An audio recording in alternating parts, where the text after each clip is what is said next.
They're not afraid of Iran anymore. Officials are openly saying it. We're ready for anything.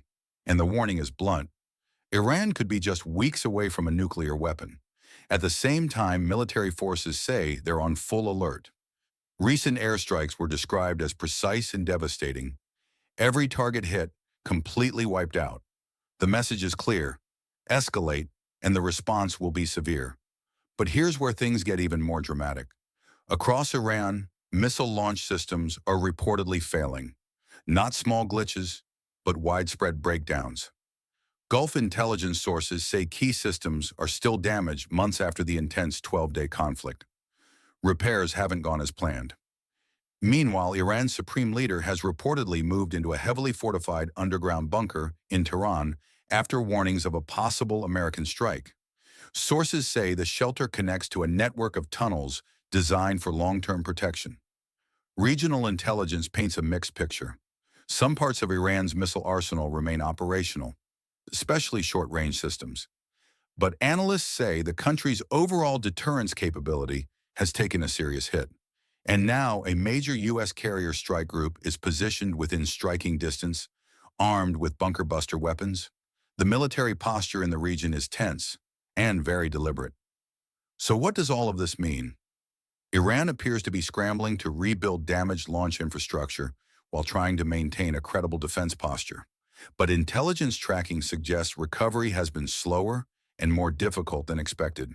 In other words, beneath the headlines, a quiet struggle is unfolding, one that could shape the balance of power in the region. And the big question is, how long can this fragile standoff hold? Stay with us, because what happens next could change everything. Right now, Iran's leadership is acting like they know something big is at stake. The supreme leader has handed off major command duties to his son, and that tells you everything.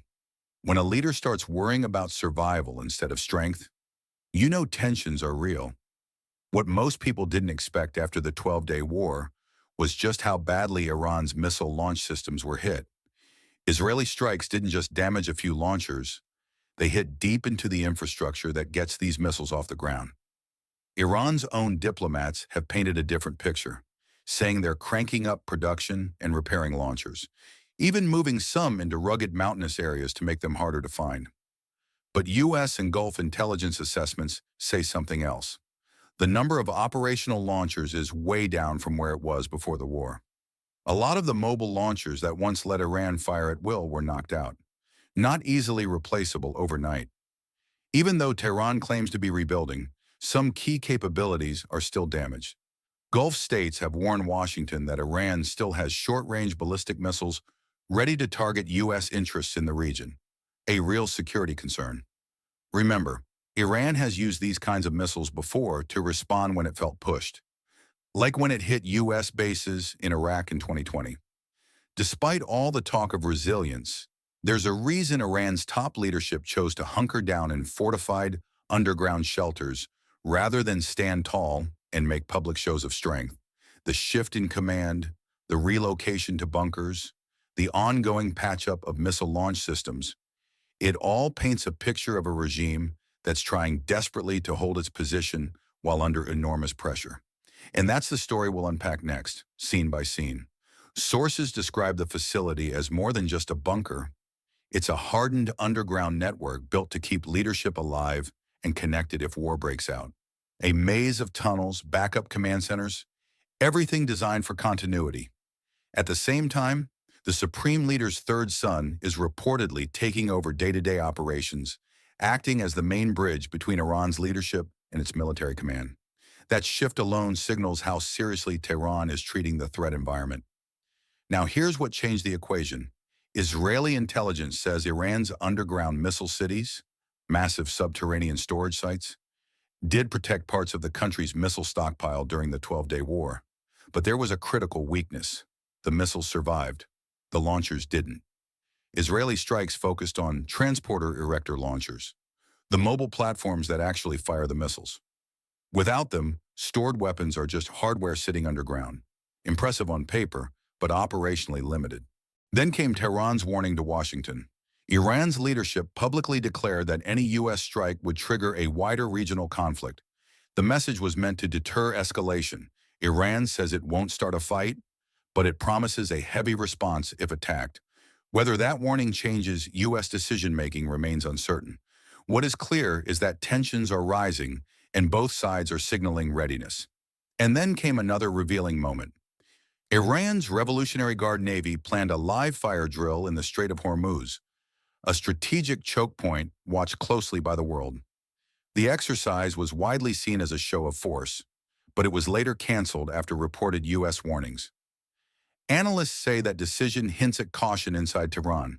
It suggests leadership is weighing risk carefully rather than pushing toward direct confrontation. Meanwhile, U.S. Central Command confirmed a major carrier strike group is operating in the region. The USS Abraham Lincoln, backed by guided missile destroyers, brings a full air wing of advanced fighter jets, electronic warfare aircraft, and helicopters. Additional U.S. aircraft have been deployed to reinforce offensive capability. In short, the strike infrastructure is already in place. Both sides are signaling strength. Both are avoiding the first move. And in this high-stakes standoff, positioning may matter as much as action. Because right now, the region isn't just watching weapons, it's watching intent. And what happens next could redefine the balance entirely. Watch how the conversation around Iran suddenly shifted. At first, the spotlight was on protests. Then the focus moved to something bigger, Iran's nuclear program, and whether it crosses a line that triggers military action. Trump has publicly pointed to two major red lines, a violent crackdown on protesters and nuclear escalation. But lately, the nuclear issue has taken center stage, becoming the primary justification for potential strikes, regardless of what happens internally. That shift matters. Iran's move to rebuild enrichment capabilities didn't calm tensions, it intensified them. Tehran's own officials are warning that any U.S. strike could spiral into a wider regional conflict. The message is clear. Escalation won't stay contained. Iran's foreign minister has openly said that if attacked, Iran would target U.S. bases across the region. This isn't theoretical. Iran has struck regional targets before in retaliation for military pressure. Those precedents are shaping today's calculations on both sides. Now here's the regional angle. Several Gulf states have reportedly urged Washington to avoid direct confrontation, fearing retaliation on their territory. That concern reveals something important. Iran still retains enough short-range missile capability to threaten nearby targets, even if analysts question whether that's enough to deter a full U.S. response. Inside Iran, the political atmosphere has grown more theatrical. Lawmakers have staged highly visible demonstrations of loyalty to the Revolutionary Guard, signaling unity and defiance. Analysts see it as messaging, both for domestic audiences and foreign observers, during a moment of intense pressure. Meanwhile, diplomacy is still alive, but fragile. Trump has signaled openness to negotiations while keeping the military option on the table. Talks are happening, but expectations remain uncertain. Neither side appears willing to concede on the issues that matter most, missiles and nuclear enrichment. And while the political messaging continues, military positioning tells its own story. Additional U.S. strike aircraft have moved into the region. Missile defense-capable destroyers are being repositioned. A carrier strike group is en route. Transport aircraft are delivering equipment at multiple locations.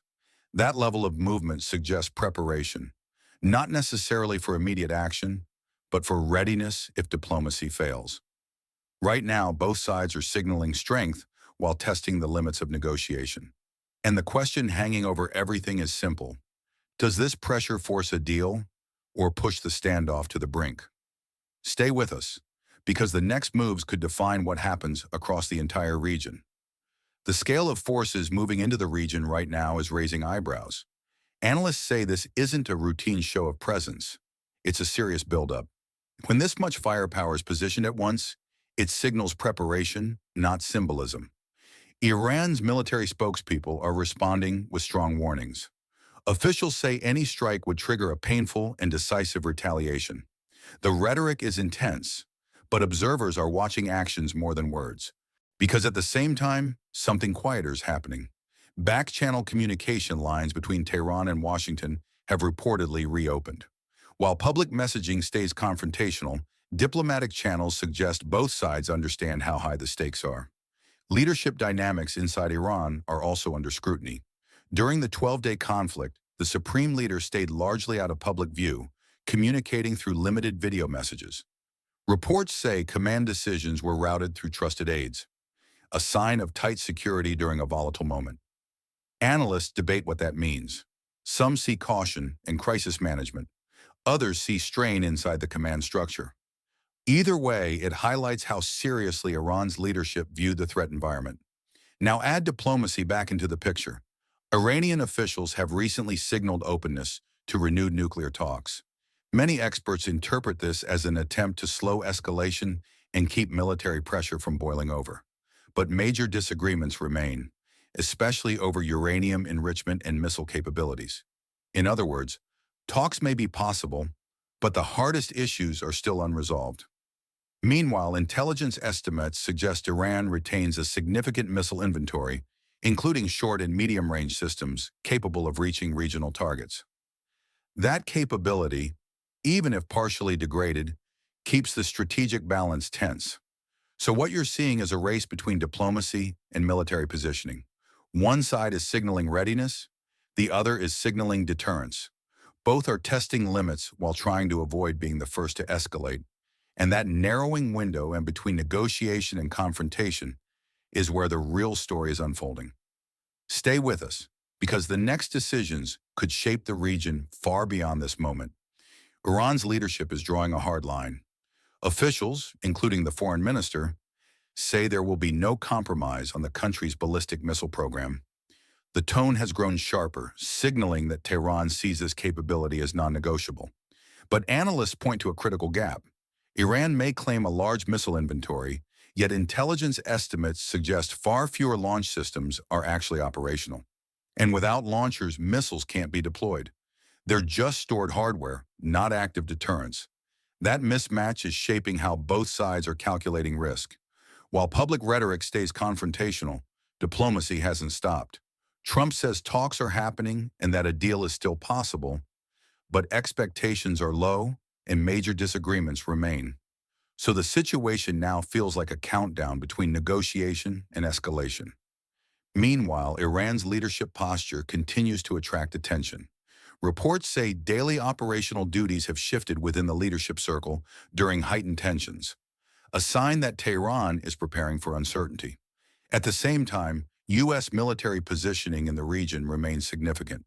A carrier strike group, including advanced fighter aircraft and missile-capable escorts, is operating nearby, reinforcing strike readiness if diplomacy fails. That combination, stalled talks, military preparation, and hardened rhetoric, is what makes this moment so volatile. If negotiations hold, tensions cool. If they collapse, the region could see rapid escalation. And right now, the next move hasn't been made. Stay with us, because what happens next could redefine the balance in the Middle East.